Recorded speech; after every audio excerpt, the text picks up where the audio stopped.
नमस्कार मित्रों, मैं हूं अवधेश कुमार।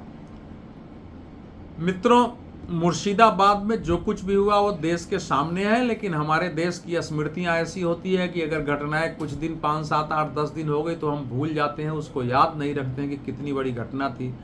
ये तो संजोग कहिए कि हाई कोर्ट की एक टीम, हाई कोर्ट की एक कमेटी बनाई थी जांच के लिए, और उसकी रिपोर्ट आ गई है। जिस कमेटी में केंद्रीय मानवाधिकार आयोग, स्टेट का ह्यूमन राइट कमीशन यानी राज्य मानवाधिकार आयोग, वहाँ का विधिक प्राधिकरण, सब मिलके तीनों के थे और तीनों ने मिलकर रिपोर्ट दी है।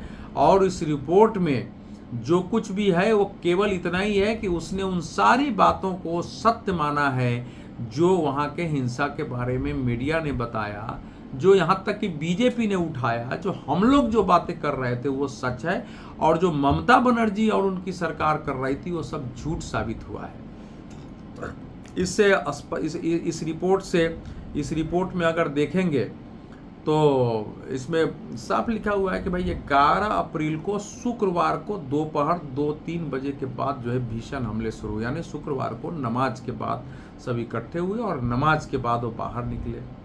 जो वहाँ के पार्षद हैं और वो महबूब आलम, वो उपद्रवियों के साथ थे और उनके बारे में मुख्य जो है कल्प्रिट है नेतृत्व किया।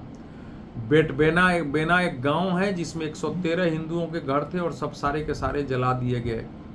आगजनी लूटपाट में केवल हिंदुओं के दुकानों, मॉल्स आदि को निशाना बनाया गया। पुलिस पर भी हमले हुए। ये सारी केवल इसमें केवल इतना ही है कि ये केवल इतना हुआ है कि अब वो सब बातें सबस्टेंशिएट हो गई है।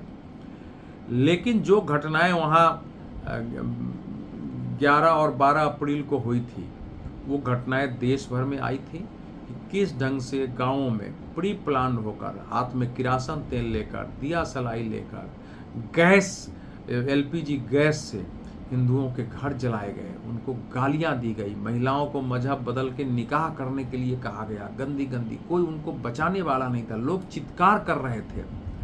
पुलिस को, इसमें रिपोर्ट में लिखा है कि पुलिस को फोन किया गया, पुलिस सुनने को तैयार नहीं थी। जहां लोग किसी नेता को फोन करते थे वो सुनने को तैयार नहीं था।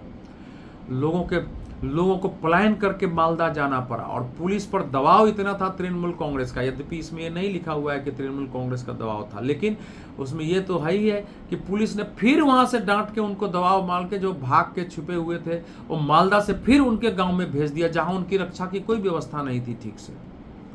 वो तो संजोग कहिए कि बीएसएफ वहां आ गई थी, और बीएसएफ के बारे में ममता बनर्जी ने कहा था, उनकी पार्टी ये कह रही थी कि बीएसएफ ने ही बांग्लादेश से बुलाकर ये हिंसा करवा दी और फिर उनको भगा दिया है। आप सोचिए, संविधान के तहत शपथ लेने वाली एक मुख्यमंत्री, उस बल पर, सीमा सुरक्षा बल बीएसएफ पर, जिसकी जिम्मेवारी ही है सीमा की रक्षा करना, सीमा से घुसपैठ न होने देना, तस्करी न होने देना, उस पर आरोप लगा रही है कि वो बीजेपी के साथ मिलकर आज तक। आप, ये देश है कि क्या है? इस ढंग से उस संविधान की तहत शपथ लेने वाली एक मुख्यमंत्री इस ढंग से आरोप लगा रही थी। अब उसमें सच्चाई तो अब सामने आ गई है। अब पश्चिम बंगाल सरकार या तृणमूल कांग्रेस, ममता बनर्जी क्या करेगी? ये तो शर्म का विषय है कि आपके राज्य में अगर किसी गांव में हिंदू अल्पसंख्यक है तो सुरक्षित नहीं रहेगा। मुर्शिदाबाद जिला बंगाल का सबसे बड़ा जिला है, 70% के आसपास आबादी वहाँ मुस्लिम है, और अब वो जिला ऐसा था कि जो विभाजन के समय उसकी बहुत बड़ी भूमिका रही थी। वहाँ हिंदुओं का खुलेआम कत्लेआम हुआ था, गैर मुसलमानों का हुआ था, और एकदम बांग्लादेश के सटा हुआ है। वो मालदा है, दिनाजपुर है, सब बांग्लादेश से सटे हुए जिले हैं। इधर के लोगों के उधर संपर्क होते हैं, फ़ोन पर बातचीत होती है, उनके रिश्तेदारी हैं। और उसके कारण जब सीवी आनंद बोस जो गवर्नर हैं, जब वहाँ उस समय दौरा करने गए थे तो उन्होंने बताया था कि भाई ये कट्टरपंथ और उग्रवाद से यहाँ बहुत खतरा है, अल्पसंख्यक हिंदुओं के पास कोई चारा नहीं है। बांग्लादेश से सटे होने के कारण एक दूसरी समस्या की ओर इशारा किया था। उन्होंने कहा था कि यहाँ केंद्रीय एजेंसियों की अस्थायी चौकी बनाई जाए, केंद्र जो है कानूनी पहलुओं पर विचार करे यहाँ के लिए, तभी यहाँ कानून व्यवस्था स्थापित हो सकता है। 356 का भले अभी समय नहीं है, लेकिन वो भी एक विकल्प हो सकता था, ऐसा उन्होंने उस समय कहा था। तो गवर्नर की भी आलोचना हो गई।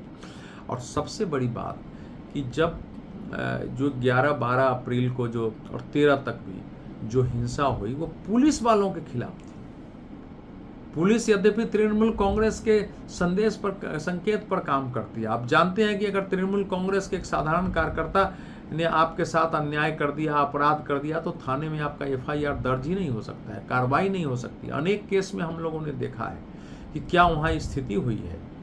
जो केंद्रीय एजेंसी वहाँ कार्रवाई करने जाती है NIA तक पर, जो कि आतंकवाद पर जांच करने जाती है, उस पर हमले होते हैं, उसको खदेड़ा जाता है, उसको केंद्रीय बल के साथ ले जाया जाता है। उस केंद्रीय बल के साथ वहाँ की पुलिस जो है सहयोग नहीं करती है। लेकिन पुलिस को भी मजबूर होकर जब हाईकोर्ट ने उससे एक रिपोर्ट मांगी कि क्या है, तो 34 पेज की रिपोर्ट हफ्ता के अंदर ही देना पड़ा था उनको, और उसमें उनको स्वीकार करना पड़ा था कि भीड़ कैसे हुई। बता रहे हैं कि नहीं, ये मुख्य हिंसा तो 11, 12, 13 को ही है, लेकिन 4 अप्रैल से ही जंगीपुर में हिंसा शुरू हो गई थी। जगह जगह छिटपुट वारदात हो रहे थे।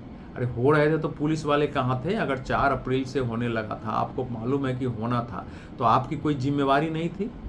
पुलिस को तो अब आज तो हाई कोर्ट को पूछना चाहिए पुलिस से कि भाई ये क्यों किया, क्या सरकार का शाह था आपके अंदर, क्या ऊपर से आदेश था कि आपने कार्रवाई नहीं की?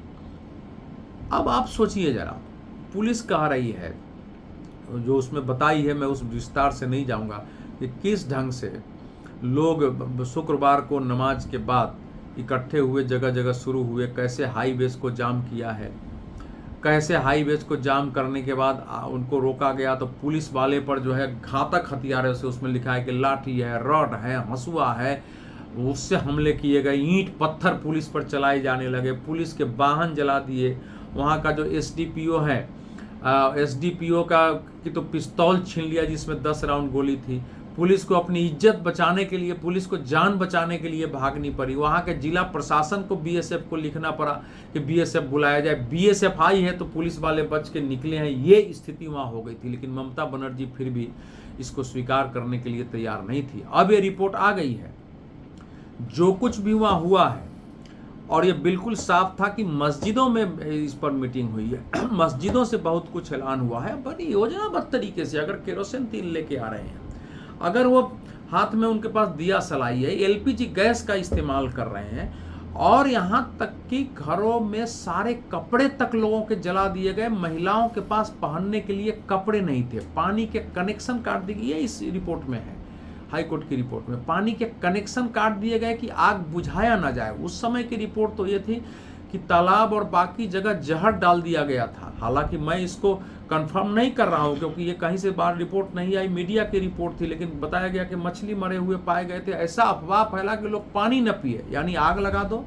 कहीं उनके वस्त्र जला दो, उनके खाने पीने का सामान जला दो, और पानी पीने लायक नहीं रहने दो। ये क्या रहा होगा? कल्पना करिए कि कहाँ से इस प्रकार की सोच कहाँ से पैदा हुई होगी। और पुलिस ऐसी कि स्वयं पुलिस तो वहाँ लात खाई है, स्वयं पुलिस वहाँ मार खा रही है, और सरकार का निश्चित दबाव रहा होगा, क्योंकि इस रिपोर्ट में लिखा हुआ है कि जो लोग मालदा में थे उनको डांट कर फिर उनके गांव में भगा दिया। और वो तो किसी ढंग से खैर वहाँ अभी BSF के कारण, इसलिए लोगों की भी मांग है कि वहाँ BSF का कैंप बने। मैं ये बातें पूरे देश को ध्यान में रखने की ज़रूरत है, क्योंकि लगातार इस प्रकार की घटनाएं पश्चिम बंगाल में होती है। अगर आप मतदान में जहाँ जहाँ पता चल गया कि आप तृणमूल कांग्रेस के विरुद्ध मतदान कर रहे हैं और वहाँ थोड़ी ज़्यादा संख्या है, तो फिर जीना मुश्किल हो जाता है। घर से आप निकल नहीं सकते हैं, आपके घर दुकान जला दिए जाते हैं, और आपको उसमें लोग पलायन कर रहे हैं। विधानसभाओं में चुनाव के बाद पलायन करना पड़ता है, पंचायत चुनाव के बाद भागना पड़ता है। तो पश्चिम बंगाल एक भयावह परिदृश्य इस मामले में बन गया है। अब 30% वहाँ मुसलमानों की आबादी मानी जाती है, जो वोट बैंक है एक। अब ममता बनर्जी को लगता है कि 30% वोट महत्वपूर्ण है, चाहे हिंदू मारे जाएं, गैर मुसलमान मारे जाएं, हमको कार्रवाई नहीं करनी है। क्योंकि उस दंगे उसके ठीक 2 दिन बाद उन्होंने कोलकाता में एक इमामों का सम्मेलन बुलाया, तो लगा कि इमामों से कहेंगे कि हम सबको चलना चाहिए, वहाँ शांति स्थापना के लिए अपील करना चाहिए। न, वहाँ भी वो BJP RSS पर हमला करने लगेंगे। BJP RSS दंगे कराती है, सांप्रदायिक दंगे कराती है, हिंदू मुसलमान कराती है। अब एक संविधान के तहत शपथ लेने वाली एक महिला इस ढंग से खुलेआम ये कहने के लिए तैयार नहीं है कि भाई आप लोग इमाम हैं, आपके लोग जो है मुसलमानों से अपील करिए कि हिंदुओं, वहाँ अल्पसंख्यक हिंदू हैं, हमला करना गलत था। और वहाँ से घोषणा करना कि पुलिस जो है दंगाइयों के खिलाफ कार्रवाई करे और पकड़े, उसकी बजाय वो कह रही हैं। तो ये स्थिति बंगाल की है। अब बंगाल का कैसे हो, क्योंकि हाई कोर्ट सुप्रीम कोर्ट की सीमा है। ये लड़ाई तो जो गैर मुस्लिम है, विशेषकर हिंदू समाज को लड़नी पड़ेगी। और आपके पास संवैधानिक कानूनी अधिकार हैं। हम हिंसा हमको नहीं करनी है, हिंसा कर भी नहीं सकते हैं, लेकिन अहिंसक तरीके से विरोध करना, उसका राजनीतिक विरोध करना, कोर्ट में भी जाना, अपने असर से डट के रहना कि भाई अब कब तक भागेंगे लोग, कब तक अपनी इज्जत बचाने के लिए महिलाएं रोंगी। महिलाओं को भी खड़ा होना पड़ेगा, क्योंकि जितनी संख्या थी, कम से कम आप उस समय अपने लिए संघर्ष तो कर सकते थे जब आप पर हमले हुए तो। और सोच देख लीजिए, जाफराबाद में जिस दो पिता पुत्र हरगोविंद दास और चंदन दास की हत्या हुई, दोनों मूर्तियां बनाते थे, देवी देवताओं की मूर्तियां बनाते थे, उनको घर से खींचकर मारा गया। मूर्ति बनाने वाले से किसका बैर हो सकता है? ये कौन सा विचार है ये? तो इसलिए मेरा आप सबसे अपील है कि इसको सोचिए। जगह जगह पश्चिम बंगाल में इसका विरोध हो, अलग अलग संगठनों को खुलकर सामने आना चाहिए। बांग्लादेश की स्थिति आप देख रहे हैं वहाँ क्या हुई है। पाकिस्तान में तो हिंदुओं के साथ, गैर मुसलमानों के साथ, सिखों के साथ, ईसाइयों के साथ, बौद्ध जैनों के साथ क्या हो रहा है आप देख रहे हैं। अगर भारत जैसे देश में हिंदुओं को पिटाई खा के भागना पड़ता है, उसमें कार्रवाई में हालांकि 100 से ज़्यादा FIR हुए हैं, 250 से ज़्यादा लोगों की अरेस्टिंग हुई है, और अरेस्ट होने वाले में बांग्लादेशी कोई नहीं है, हिंदू भी कोई नहीं है। अब अलग बात है कि कुछ और पिछले बयानों को लेकर कुछ बीजेपी, कुछ RSS के कार्यकर्ताओं पर तो वहाँ तो मुकदमे होते रहते हैं, राज्य भर में मुकदमे करते हैं, दंगा कोई करेगा, मुकदमे इधर होते हैं, उसके कोई मायने नहीं है। तो ये देश के गैर मुस्लिमों को तय करना है, और मुसलमानों के अंदर जो लिबरल लोग हैं जो इसको अच्छा नहीं मानते हैं, क्योंकि ये संभव नहीं है कि मुर्शिदाबाद के सारे मुसलमान चाहते होंगे, नहीं, इतनी मैं इसको स्वीकार करने के लिए तैयार नहीं हूँ, ये मैं मानने के लिए तैयार नहीं हूँ कि यहाँ इतनी बड़ी संख्या ऐसे करेगी। 4-5 हज़ार लोग थे तो वो कौन थे, उनके साथ कैसे क्या करना चाहिए, ये तय होना चाहिए। मुसलमानों को भी बाहर निकलना चाहिए कि इस ढंग से हिंसा न हो।